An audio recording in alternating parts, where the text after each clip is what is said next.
second or two, you be the judge. So the next couple of sessions are a little bit more interactive. You're going to be you be the judge in a minute, where the staff will be talking about ideas and skills updates that have been suggested by you, the players. And then after that, quite an interesting one where we're going to actually start to create a new character for RuneScape.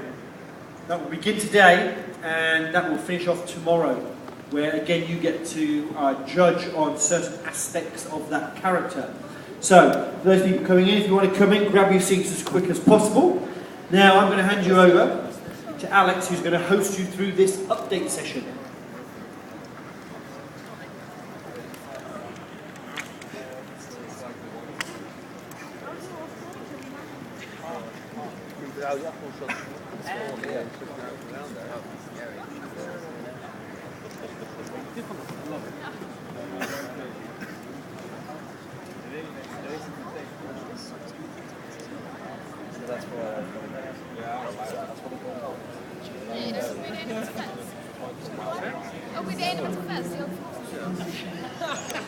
Good afternoon, ladies and gentlemen. Greetings and welcome to You Be the Judge.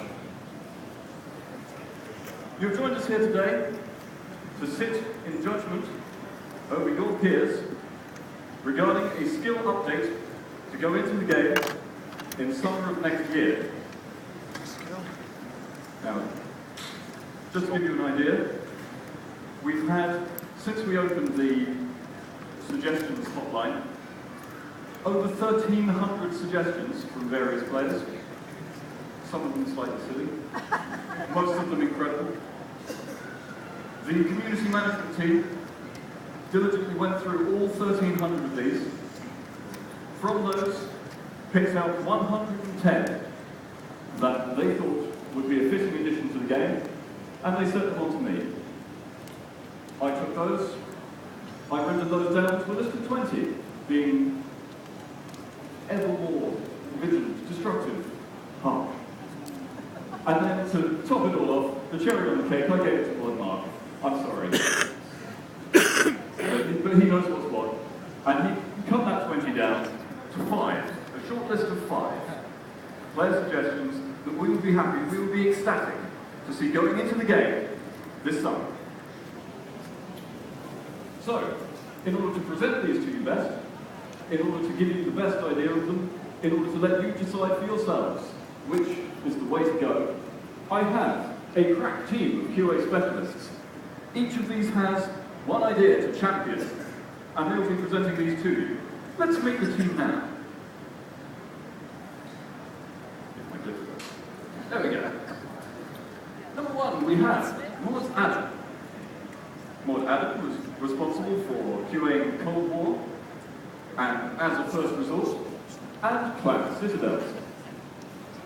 Next to him, Maud Lewis R, responsible for Capes of Distinction, Ritual of the Margaret, and Clan Citadels.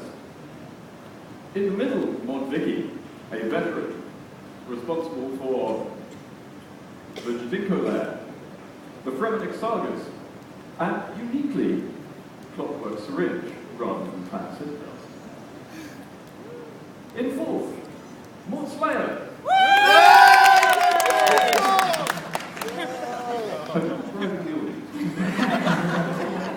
In that case, you have dedicated fans. Maud Slayer has been responsible for work on our loyalty program, work on schools, and Clan Citadels goes without saying. How could I possibly have forgotten Clan Citadels? And finally, but by no means least, Maud Hunter on the SNL, who has worked on Next, and who has worked on... does anyone have a clue anything else that you might have worked on? Very well done. Clan Citadels. So, our crack team of 5 QA specialists, ladies and gentlemen. And they will be presenting to you the following shortlist. I urge you, ladies and gentlemen, cast no votes now. Cast no votes now. Your vote will not be counted because the voting system has not yet come online, and your call may still be charged. So, number 1, the player-owned greenhouse. If you've ever wanted a construction update, which is also a farming update, Number 2, the customizable agility course. Construction and agility in one neat package. Sounds interesting. Number 3, statues of youre, a distraction and diversion featuring a wide range of skills. Number 4, alternate runecrafting.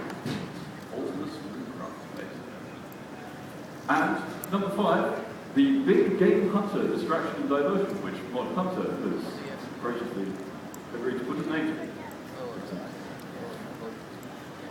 And so, I will now pass you over to presentation number 1. What Adam with the player in greenhouse? Okay, so the player in greenhouse will be for levels 85 construction and up. This will allow you to store many things and have your own farming patches within the greenhouse. So some of the things this would allow you to do, it would link farming with construction. So the higher your farming skill, the better things you can store within your greenhouse. You can store a variety of saplings and seeds. This would also function as a storage utility, so you can store all your buckets, bits of compost, your plant pots, etc. Now, the farming patches would be 4, but in the top tier, you'd be able to replace those with nursery patches, so you'd be able to turn the seedlings into like saplings. Now, one of the bonuses of this update would it would free up a lot of bank space, so you could take those seeds and the saplings from your bank, put them all in the greenhouse, and then obviously convert vice versa. Now, this is probably going to provide another use for the butler, or introduce a brand new butler. So maybe the butler could go back to your bank, get the planks, and do something with the seeds, or it would be entirely content specific. Also, it's going to look epic. It's going to have specular lights all over the place, it's going to be transparent, it's going to be something to show off to your mates. It would also offer a disease-free farming patch, which could be linked into your own compost bin. So in conclusion, this is going to free up bank space. It's going to give you extra storage, and it's going to bring 2 rather complex skills together. Thank you very much. Well done. I know I like the idea of more bank space. Who doesn't? Moving on then to pitch number 2, the customizable agility course. Mod Lewis R, can you tell us a little about that? Thank you, Mod. Hello, I'm Mod Lewis R, and the pitch that I'm going to give you today is customizable agility course. Now, when we first were given our 5 pitches, I jumped at the chance to take this agility one because I think it is that epic, and I hope that at the end of this presentation, you're also going to agree with me. But before I go into giving you the juicy details, let's just have a show of hands here in the audience. Who here has 99 agility? Can you raise your hands? There's a few of you. Okay, keep your hands in the air if you also have 99 construction. Yeah, they dropped. There's a few, but not many.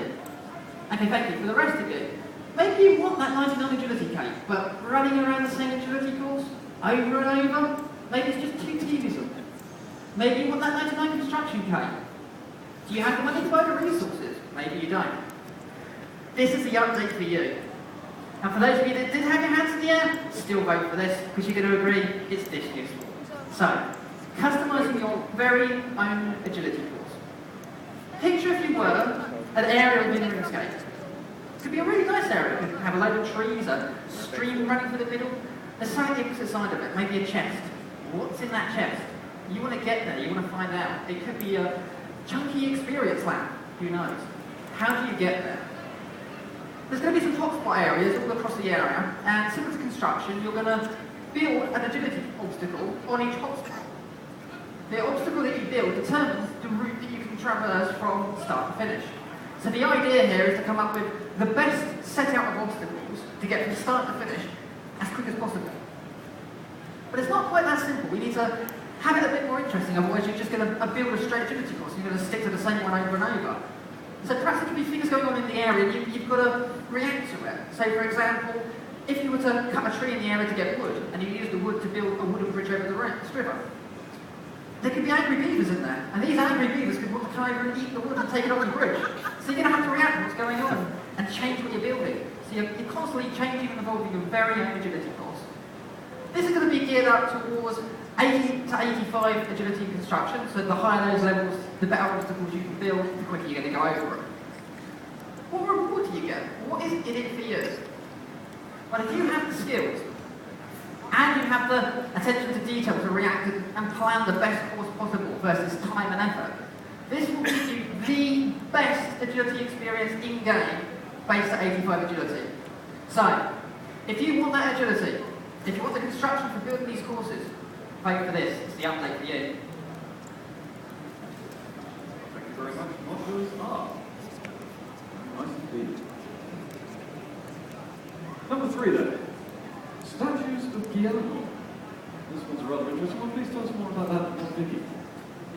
Okay, so we all love D&Ds, don't we? Who here hunts penguins on a weekly basis, goes hunting down those evil trees, maybe jumps on the bandwagon of running around looking for those shooting stars. This is a new D&D that will be aimed at smithing, crafting, construction and magic XP. Okay, I'm going to set the scene for you. You're walking through the rock and you see a really shiny statue.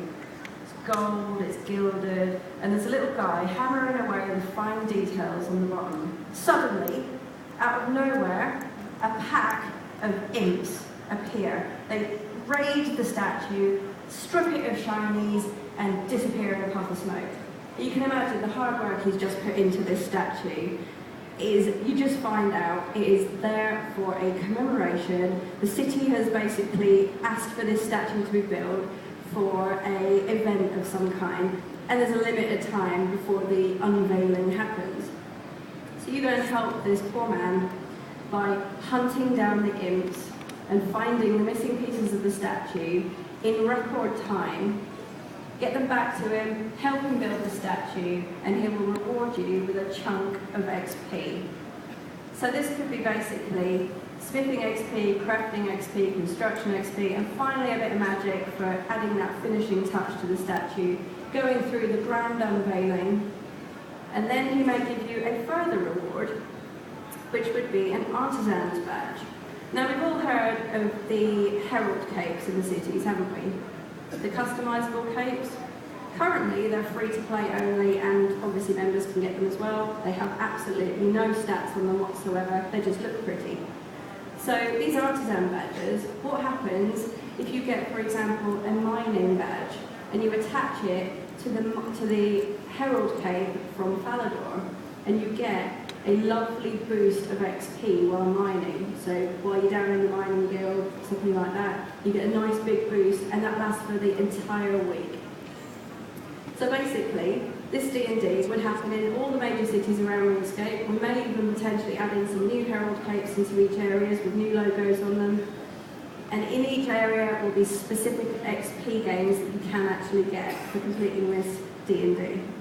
So in the end, you know, it's something that will happen as you're walking past. You'll be able to just jump into it, quick, run around. This is also a really good way of getting your friends involved because it's a speed event, everybody can find out where all the bits are, tell everybody else where they are, and then everybody can get the best XP that they possibly can. So it's very much like Penguins in that way, where everybody can communicate with everybody else, run around to get the best XP they possibly can.